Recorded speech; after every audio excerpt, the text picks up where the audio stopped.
The cold was a constant companion.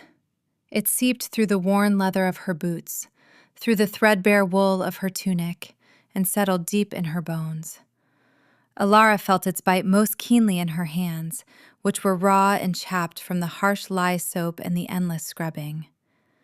Tonight, like every night, she worked the midnight shift in the Pax Infirmary, a ghost tasked with cleaning up the aftermath of the day's violence and sickness.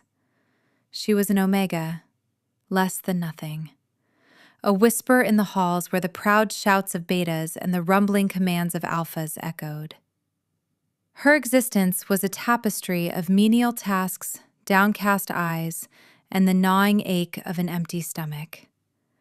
She had been born of 2 omegas who had perished in a rogue attack years ago, leaving her a smudge on the Pax registry, a burden they tolerated with open disdain. The scent of antiseptic and stale blood clung to the air, a perfume she had long since grown accustomed to. She ran a damp cloth over the stone floor, her muscles screaming with a familiar, dull pain. Her world was this small room, these cold stones, the flickering lantern light that cast long, dancing shadows on the walls. It was a world of gray, and she had forgotten what sunlight felt like on her skin. Was this all she would ever be? The question was a bitter stone in her throat, a cleaner of messes, a shadow that flinched from the light. She pushed the thought away, as she always did. Hope was a dangerous luxury, a fire that could burn you from the inside out, leaving nothing but ash. It was better to feel nothing. It was safer. A sharp, imperious voice cut through the quiet. "Filth!" Alara flinched, her shoulders hunching instinctively. She did not need to look up to know who it was. Lyra. A beta with aspirations far beyond her station, her cruelty her most notable feature. Lyra's boots, polished to a mirror shine, stopped inches from Alara's raw hands. "Did you not hear me, Omega? I said you missed a spot." Lyra's voice was sharp, like shattered glass. She kicked a small, overturned bucket, sending a spray of dirty water across the section of floor Alara had just cleaned. "There! Now do it again! Properly this time." Humiliation burned hot in Alara's cheeks, a stark contrast to the perpetual cold in her limbs. She kept her eyes fixed on the floor, on the muddy swirl of water tainting her work. Saying nothing was the best defense. Saying nothing was the only defense she had. "Look at me when I speak to you," Lyra snarled. She grabbed a fistful of Alara's matted brown hair and yanked her head back. Pain exploded at her scalp. Tears pricked at the corners of Alara's eyes, but she refused to let them fall.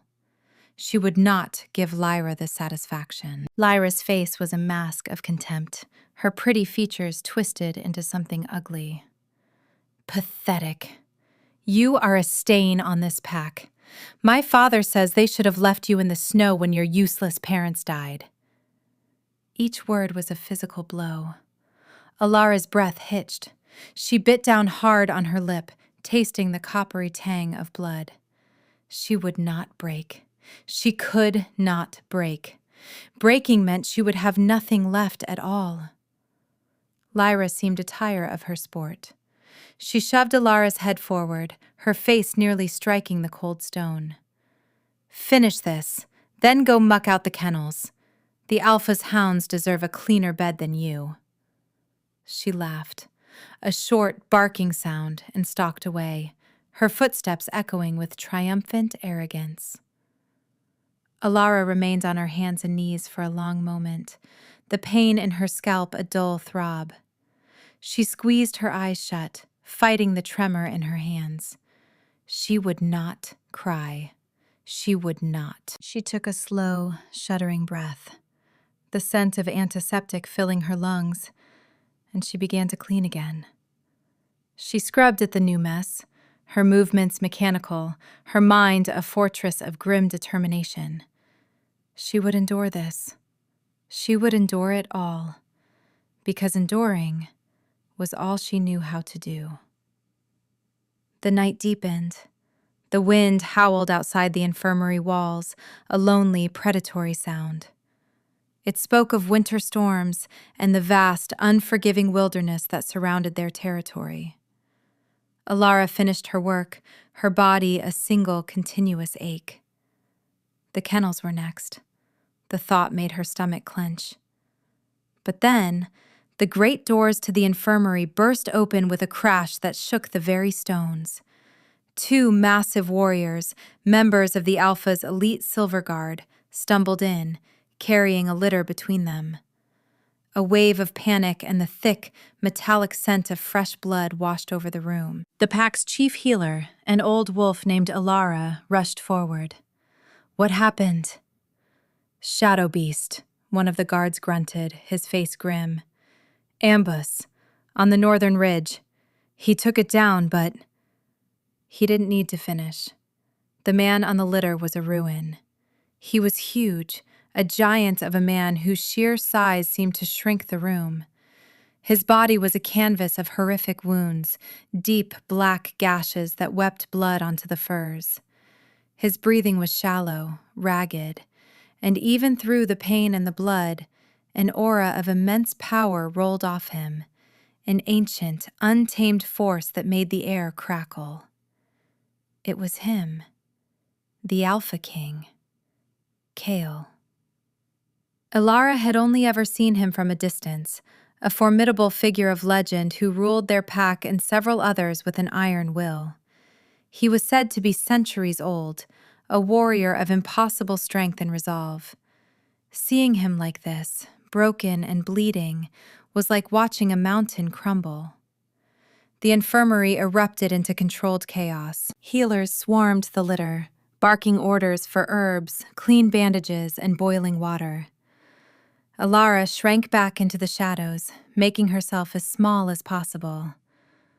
This was a world she did not belong in. She was a cleaner of floors, not a mender of kings. "Omega, you!" Elder Maeve, the second-in-command healer, pointed a stern finger at her. Her face was tight with stress. "We need every hand. Stop cowering and make yourself useful. Fetch more water, now!" The command jolted Alara into motion. She scurried to the well just outside the back door, the icy wind slicing at her face like claws. Her heart hammered against her ribs. The Alpha King. Wounded? Dying? The thought was inconceivable. He was the pillar that held their world up. If he fell, everything would fall with him. She hauled bucket after bucket of frigid water, her arms straining, her breath pluming in the air. When she returned, the scene was even more frantic. The healers were working desperately, chanting quiet incantations as they stitched and cleaned, but the dark magic of the shadow beast's claws was potent. The wounds resisted their efforts, continuing to bleed sluggishly, the flesh around them turning a sickly gray. "The venom is too strong," Maeve muttered, her voice laced with despair. "Our poultices are not enough." Kale let out a low growl of pain, his massive body convulsing on the table. In that moment, his eyes, which had been closed, snapped open. They were not the color of any normal man's. They were molten gold, blazing with a terrifying, primal light, even now dimmed by agony. His gaze swept the room, unfocused, before landing on Alara as she stood frozen by the door, a bucket of water clutched in her numb hands. For a heartbeat, the world stopped. The frantic shouts of the healers faded into a dull roar. There was only the weight of that impossible, golden gaze. It felt as if he were looking past her skin, past her bones, and straight into the shivering, hidden core of her soul. A strange, unfamiliar warmth bloomed in her chest, a flicker of heat against the endless winter of her life. Then he convulsed again, a guttural roar of agony torn from his throat, and the connection shattered. "More clean cloths!" Maeve yelled, not noticing the silent exchange. You! Girl! His arm! We cannot get the bleeding to stop. Clean it so I can see the damn wound. Alara's blood ran cold. Touch him? Her? She was filth. An omega. She was not worthy to be in the same room, let alone lay her hands on the Alpha King. Fear, sharp and absolute, paralyzed her. Did you hear me? Move! Maeve shoved a bowl of warm water and a clean linen cloth into her hands. Trembling, Alara crept forward. She felt a dozen pairs of eyes on her, judging, dismissive. She was an insect approaching a fallen god. She reached the table, her gaze fixed on the horrific gash on his left forearm.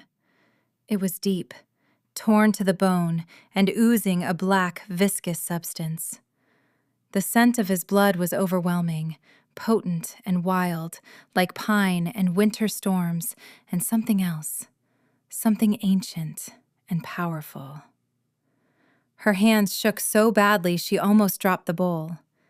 Taking a deep, ragged breath, she dipped the cloth into the water. She had to do this. Her own fear did not matter. He was her alpha. He was dying. She reached out. Her small, chapped fingers, trembling, brushed against his skin just below the wound. It was like being struck by lightning.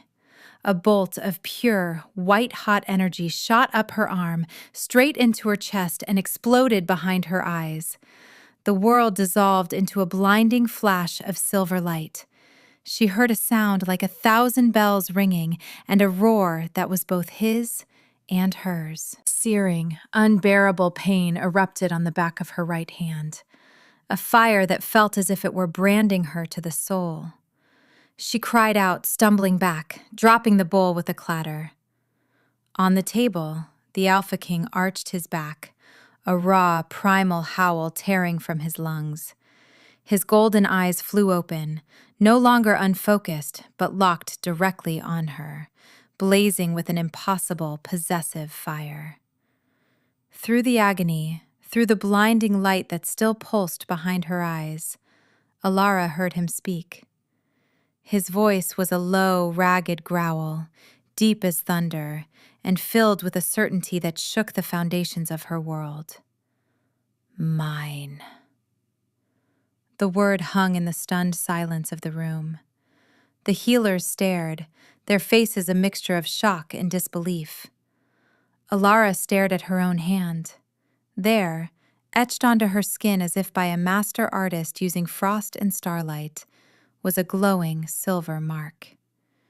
It was a swirling, intricate pattern, like a sleeping wolf curled beneath a crescent moon. It pulsed with a soft, ethereal light, a beacon in the dim infirmary. What was happening to me? The question screamed through her mind, a frantic bird trapped in the cage of her skull. She felt a connection to him, a vibrant, living thread that now stretched between them. It was terrifying and overwhelming, but woven within it was that same impossible warmth she had felt moments before, now magnified 1,000 times. It was a feeling of belonging, a feeling she had never known.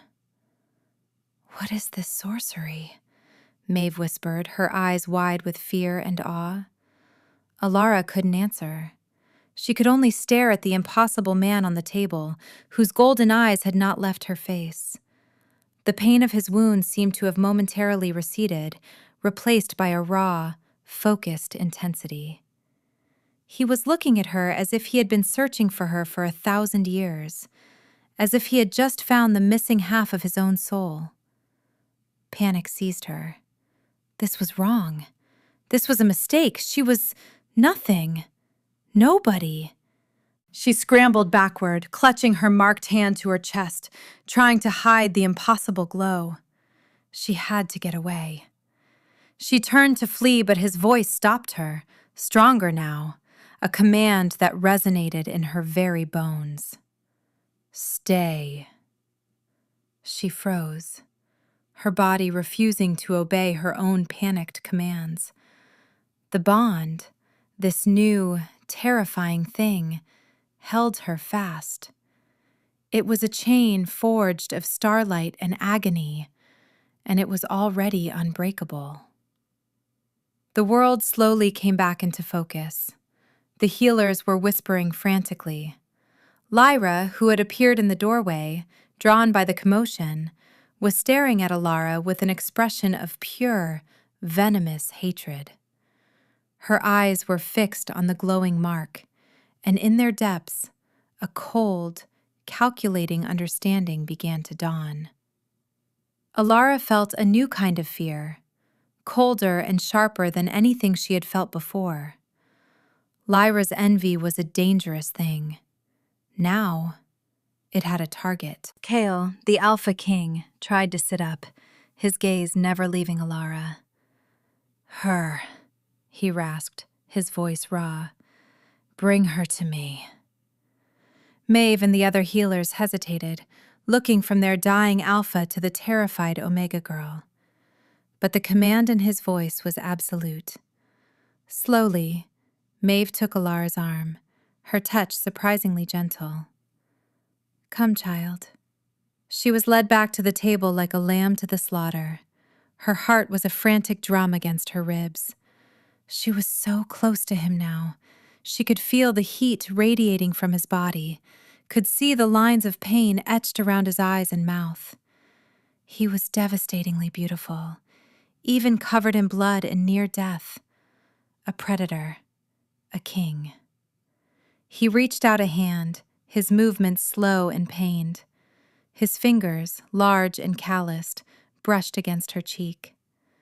The touch was another jolt, not of pain this time, but of pure, unadulterated energy.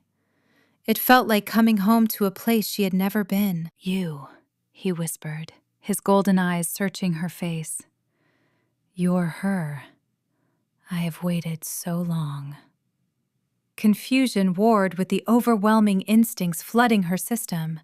Her mind screamed at her to run, to hide from this impossible man and the cataclysmic change he represented. But her soul, a part of her she never knew existed, leaned into his touch, craving it like a flower craves the sun. And then, a strange thing happened. Where his fingers touched her cheek, the glowing mark on her hand flared brightly. A pulse of soft, silver light flowed from her, down her arm, and into him. It was an unconscious act, an instinct she didn't know she possessed. Kale gasped, his eyes widening. A flicker of the gray, deadened flesh around the wound on his arm receded, replaced by healthy pink. The sluggish black bleeding slowed, just a fraction. It was a minuscule change, almost imperceptible, but it was there. She was healing him. The realization struck them all at the same time. The healers gasped. Maeve's eyes were wide with a dawning comprehension. "The soul bond," she breathed. "The legends are true. She is a heartmate, a healer of the soul." A heartmate. The term was a myth, a children's story told around the winter fires, a fated mate whose very presence, whose touch, could heal the Alpha King, amplifying his strength and solidifying his rule. They were said to have powers of their own, gifts of life and light, and they were always, always queens. Alara shook her head, pulling back her hand as if burned. "No," she whispered, her voice trembling. I am an Omega. I am nobody." The words were a shield, a familiar litany of self-loathing she had clung to for her entire life. "You are mine," Kale stated, his voice gaining strength. It was not a claim of ownership, but a statement of fact, as undeniable as the rising of the sun. "And you are no Omega."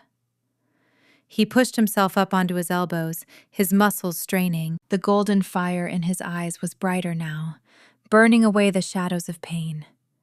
He looked at her, and for the first time in her life, Alara felt truly seen.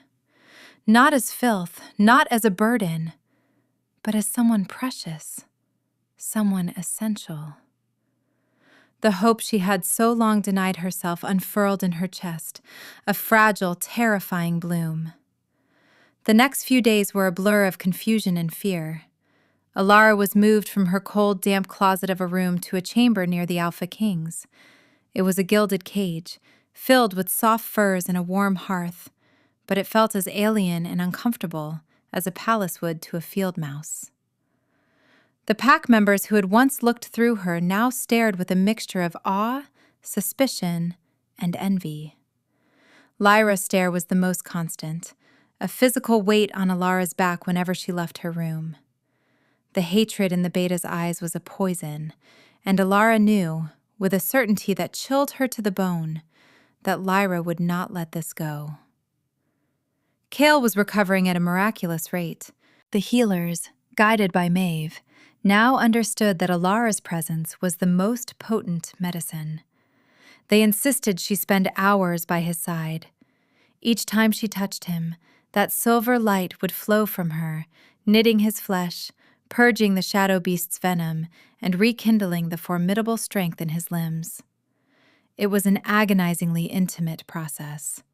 She would sit by his bed, her small hand resting on his arm, and feel the raw power thrumming beneath his skin. She learned the rhythm of his breathing, the scent of his skin without the taint of blood. He spoke to her in a low, quiet voice, telling her stories of the ancient world, of the stars, of the long, lonely centuries he had waited for a warmth he had only ever dreamed of. He never pushed her. He was patient, his tenderness a stark contrast to the ruthless power she knew he wielded. But his possessiveness was a constant, comforting pressure. His golden eyes followed her everywhere. He would murmur, "Sit down," when she paced nervously, or, "I have you," when she woke from a nightmare, her own whispered whimpers echoing in the quiet room. She was terrified of the burgeoning feelings inside her. How could she, Alara the worthless, feel anything for this king? How could he possibly want her? The self-doubt was a relentless poison, whispering that this was all a mistake, that he would soon realize what she was and cast her aside. One evening, Lyra cornered her in the corridor outside Kale's chambers. "Enjoying your new station, filth?" she hissed, her voice low and dangerous. Alara tried to push past her. "I don't want any trouble, Lyra." Lyra grabbed her arm, her fingers digging in like talons. "You are the trouble. You think that glowing trinket on your hand makes you special? You are nothing. A rat who stumbled upon a crown. It doesn't belong to you." "Let go of me," Alara said, her voice shaking but firm. A flicker of the king's confidence, borrowed through the bond, was taking root in her. Lyra laughed, a cruel, ugly sound. "He will never see you as a queen. He will use you for your healing, and when he is well, he will discard you, and I will be there to watch." Her eyes flicked down to the mark on Alara's hand, a greedy, calculating light in their depths. A power like that, it should belong to someone worthy. Before Alara could respond, 2 members of the Silver Guard appeared at the end of the hall. Lyra immediately released her, her expression smoothing into a mask of false sweetness. She gave Alara a look that promised retribution before sweeping away. Alara fled back to the safety of Kale's room, her heart pounding. She knew Lyra's threat was not an empty one. She had seen something in the beta's eyes, a connection to a darkness that had nothing to do with simple jealousy. That night, the weakness came. It started as a faint chill, a dulling of the vibrant warmth of the bond. Alara was helping Kale sit up, her hand on his back, when a wave of dizziness washed over her. The silver mark on her hand flickered, its light dimming. Kale stiffened, his hand immediately covering hers. "What is it?" he asked, his voice sharp with concern. "I don't know," she whispered. I just feel cold. The cold grew worse as the night wore on. It was a deep, gnawing emptiness, as if the life was being slowly siphoned out of her. The bond, which had been a comforting, humming presence, was now a thready, painful pulse. Cale felt it too. She could see it in the tightening of his jaw, the resurgence of pain in his half-healed wounds. "Someone is doing this," he growled, his golden eyes narrowing into dangerous slits. "They are trying to suppress the bond." And Alara knew, with sickening certainty, who was behind it. Lyra. But she wasn't working alone. The feeling of this magic was dark, ancient, and reeked of the same taint as the shadow beast's venom. The opportunity came the next day. A message was delivered, supposedly from Maeve, requesting Alara's help with preparing herbs in the old, isolated storage cellar. Her instincts screamed at her not to go, but the summons was cleverly worded, playing on her ingrained obedience and her desire to be useful. She was still fighting the belief that she was anything more than a servant. She told the guards outside Cale's door where she was going. They were his guards, loyal to him, but they still saw her as the Omega she had been. They nodded, unconcerned. It was a fatal mistake. The cellar was cold and smelled of damp earth and dried roots. It was empty.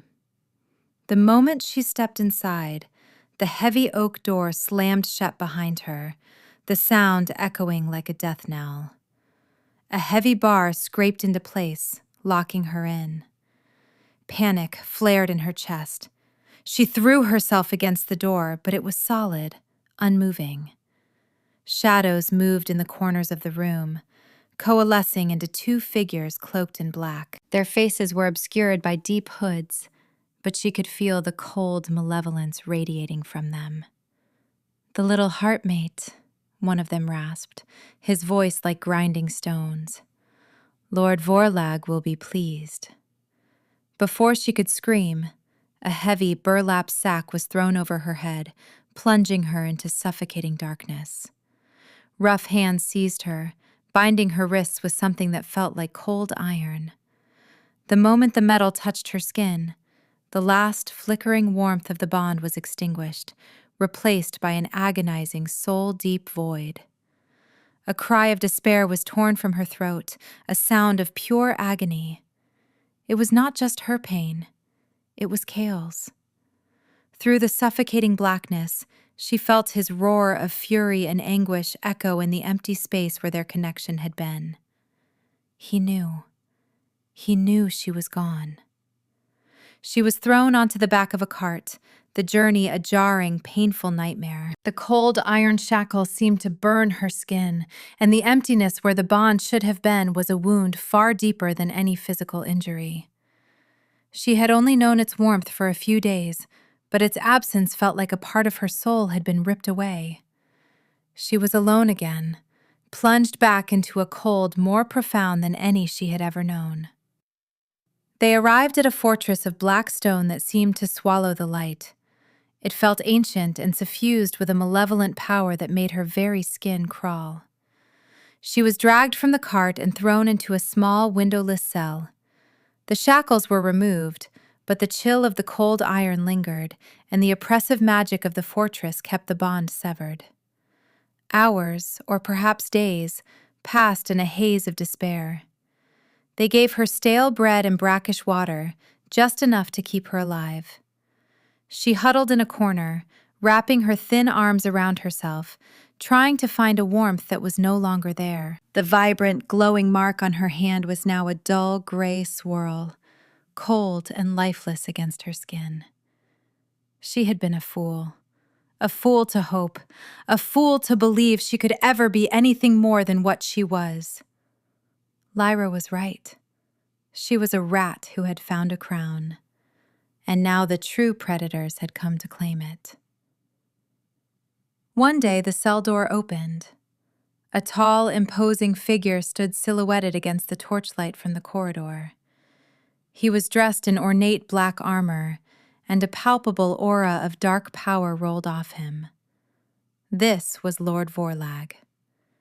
He stepped inside, his movements fluid and predatory. He was handsome in a cruel, sharp-edged way, his eyes the color of cold ash. Lyra stood just behind him, a triumphant, hateful smirk on her face. "So this is the creature that holds the Alpha King's heart," Vorlag said, his voice a smooth, venomous purr. He circled her as if she were a piece of livestock. "I must admit I am disappointed. I expected more." He crouched down in front of her, grabbing her chin and forcing her to look at him. His touch was frigid, leaching what little warmth she had left. "Kale has ruled for too long. His time is over. The Ember Covenant will rise, and I shall be its king. A new king needs a new source of power." His gaze fell to the dead mark on her hand. "This bond is a relic of an old and dying magic, a foolish sentimentality that has made him weak. I will not make the same mistake. I will sever it, consume its energy, and use it to strike him down." Tears of helpless fury streamed down Alara's face. "You will not touch him," she choked out. Vorlag laughed. "Oh, my dear, I will do more than touch him. I will erase him, and you are the key." He stood up, turning to Lyra. "Prepare the ritual chamber. The moon is full tonight. It is time we snuffed out the light for good." He swept out of the cell, leaving Alara alone with Lyra. The beta female looked down at her, her eyes glittering with victory. "I told you," she whispered. "I told you he would discard you. I simply sped up the process. When Lord Vorlag is king, I will be his queen. A position fit for my station, not for gutter filth like you." Lyra spat on the floor near Alara's feet and left, leaving her to drown in the crushing depths of her despair. It was over. She was going to die, and her death would be the weapon that killed the only person who had ever looked at her with kindness. The man she was beginning to love. The admission was a quiet, shattering thing in the darkness of her cell. She loved him. She loved Kale, the Alpha King, her mate, and she had led his enemies right to him. The guilt was a physical weight, threatening to crush her entirely. Huddled on the cold stone, shivering and broken, she did the only thing she could. She reached for the void inside her. She focused on the gaping wound where the bond had been, pouring all her will, all her love, all her desperate, hopeless longing into that empty space. She called his name, not with her voice, but with her soul. Kale. For a long time there was nothing but silence and the echoing beat of her own terrified heart. She was about to give up, to surrender to the encroaching darkness, when she felt it. A flicker. Infinitesimally small. A single spark in a universe of cold. Alara. His voice. It was not in her ears but in her mind, faint, strained, and filled with a world of pain. But it was him. Tears of relief and agony streamed down her face. "Kale, I'm sorry. I'm so sorry." "Not your fault." The connection was fragile. A thread stretched to its breaking point across miles of hostile territory and dark magic. He cannot break what is forged in fate. Hold on. She felt a surge of his indomitable will, his primal rage, his fierce, protective love. It was a lifeline in the suffocating dark. "Hold on," he repeated, his mental voice growing stronger, closer. "I am coming." And for the first time since her capture, a tiny, defiant ember of hope rekindled in the ashes of her despair. Her alpha was coming, and hell was coming with him. The guards came for her as the moon reached its zenith. They dragged her from the cell and down a long, winding corridor to a vast circular chamber. The air was thick with the smell of burning incense and old spilled blood. In the center of the room, a complex runic circle was carved into the stone, glowing with a sickly purple light. Lord Vorlag stood by a black stone altar, a ritual knife in his hand. Lyra was at his side, her face flushed with manic excitement. Alara was forced to her knees in the center of the circle. The dark magic pulsed around her, a vile, living thing that made her stomach churn. The bond between an Alpha King and his heartmate is a conduit of immense power, Vorlag declared, his voice echoing in the cavernous room. By severing it at its source, he gestured to Alara with the knife. All that power will be unleashed, and I will be here to claim it. He raised the knife. Alara squeezed her eyes shut, her heart pounding a frantic rhythm of terror. She focused on the tiny, flickering connection to Kale, clinging to it with everything she had. He's coming. He's coming. And then the fortress shook. A deafening crash, like the world splitting in two, echoed from the west wall. It was followed by a sound that no magic could dampen, a sound that bypassed the ears and sank straight into the bones. It was the howl of an Alpha King. A declaration of war filled with absolute, unrestrained fury. Vorlag froze, the knife hesitating an inch from Alara's throat. Lyra's triumphant expression curdled into one of disbelief and fear. Shouts and the clash of steel erupted from outside the chamber.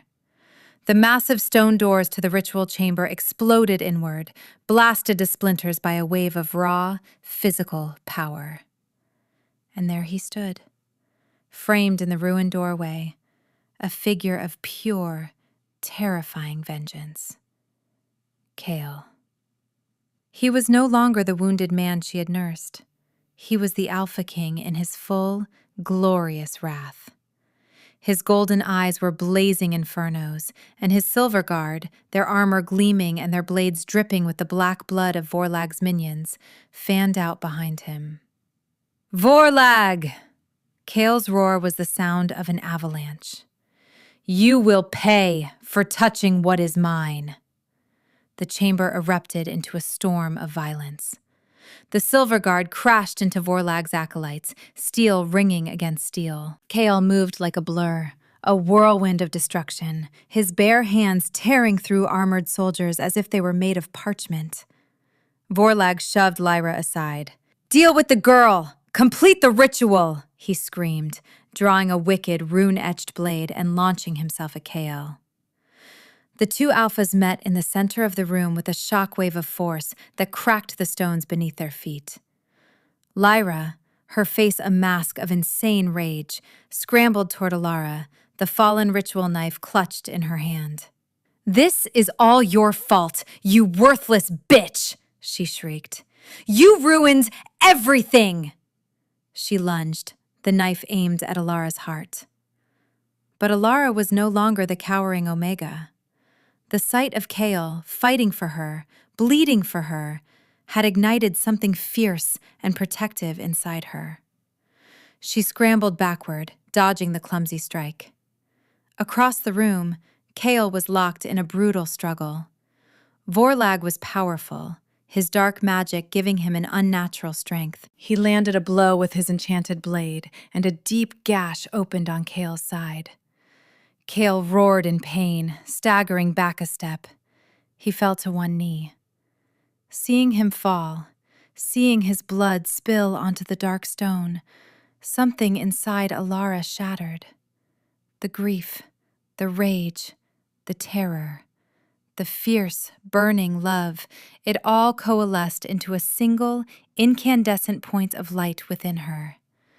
The dam of her self-doubt, built over a lifetime of abuse and neglect, broke completely. A power she never knew she possessed erupted from her. It was not a wave of heat, but of pure, absolute cold. A silent explosion of silver light and crystalline frost burst from her body. It was the light of the full moon, the cold of the deepest winter, the quiet, unyielding strength of a soul that had refused to break. The wave of energy struck Lyra, freezing her in place, her face a perfect, horrified sculpture of ice. It washed over the battling soldiers, encasing Vorlag's acolytes in statues of shimmering frost. It avoided the silver guard completely, flowing around them like a living tide, and it washed over Kale. The light sank into his skin, and where it touched, his wounds sealed. The dark magic of Vorlag's blade purged in a hiss of steam. The fatigue vanished from his limbs, replaced by a surge of raw, untamed power. His golden eyes widened as he felt her strength, her very essence pouring into him, healing him, reinforcing him. He rose to his feet, not just a king, but a god of winter and war. Alara was on her feet now, the silver light swirling around her hair lifting as if in a phantom wind. The mark on her hand blazed with the light of a newborn star. The cold did not touch her. It was a part of her. She felt whole, powerful. Vorlag stared at her, his face a mask of stunned disbelief. "What are you?" he breathed. She met his gaze, her own eyes, once a timid brown, now glowing with a soft silver luminescence. She lifted her chin, and her voice, when she spoke, did not tremble. It was clear and cold, and carried the weight of absolute authority. "I am no Omega," she said, her voice echoing in the sudden, frozen silence. "I am his queen."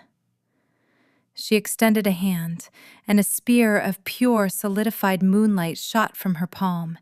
It struck Vorlag in the chest. He screamed, not in pain, but in terror, as the light did not pierce him, but spread over him, encasing him in a prison of enchanted ice that burned with a holy, searing cold. He was trapped, conscious, frozen in a monument to his own ambition. The battle was over. The silence in the chamber was absolute, broken only by the panting breaths of the Silver Guard as they stared in awe at their new queen. Then Kale was moving. He crossed the room in 3 long strides, his eyes, molten gold and silver light, fixed on her.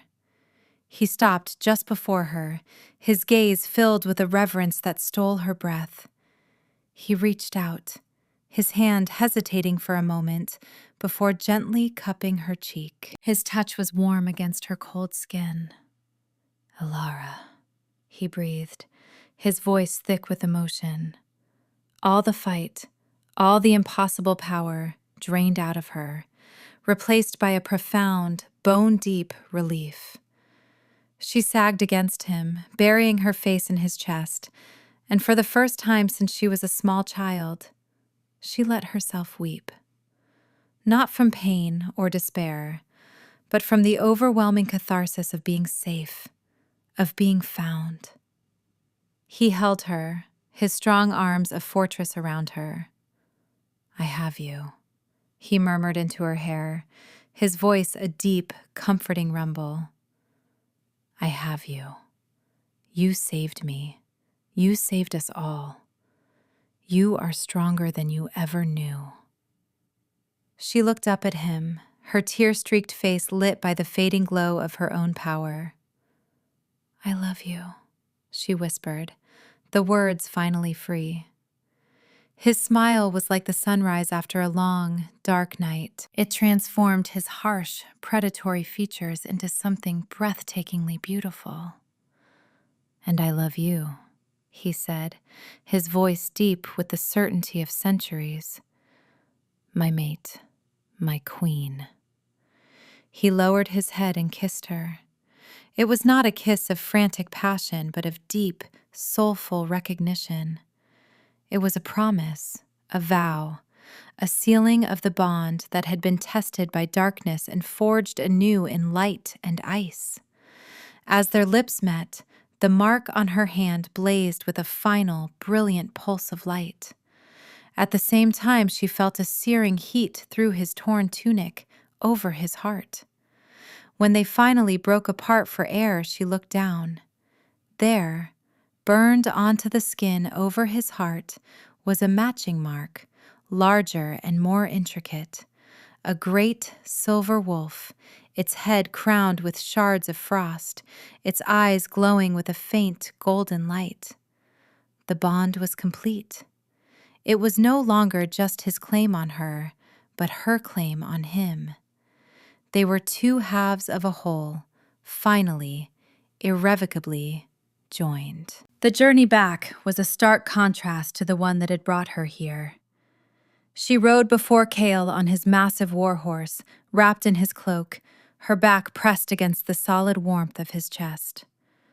The Silver Guard formed a protective escort around them, their expressions no longer dismissive or suspicious, but filled with a fierce, unwavering loyalty. They were her guard now, too. When they arrived back at the main encampment, the entire pack was gathered. Word of the battle, of her impossible power, had spread like wildfire. As Cale dismounted and lifted her down to the ground, a hush fell over the crowd. He kept his arm firmly around her waist, leading her to the center of the clearing.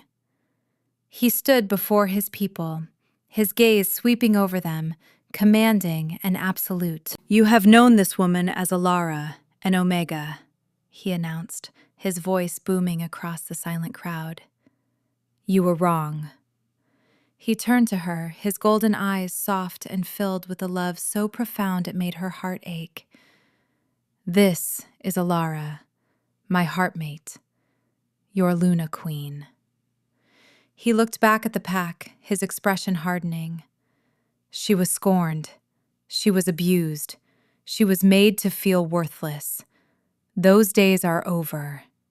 She is my equal, my other half, and she will be given the respect she is owed.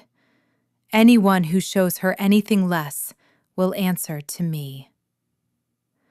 A murmur went through the crowd, a wave of shock and awe. Then, one by one, starting with the oldest and most respected warriors, they knelt. The entire pack, hundreds of wolves, bowed their heads to the ground. They were not just bowing to their Alpha King's command. They were bowing to the quiet, immense power they could now all feel radiating from her, a power of light, life, and fierce protective love. Alara stood there, her hand in Cale's, and looked out at the sea of bowed heads.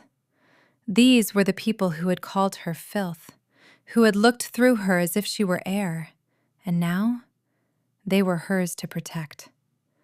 A warmth spread through her chest, a warmth that had nothing to do with the bond and everything to do with a sense of place, of purpose, of home.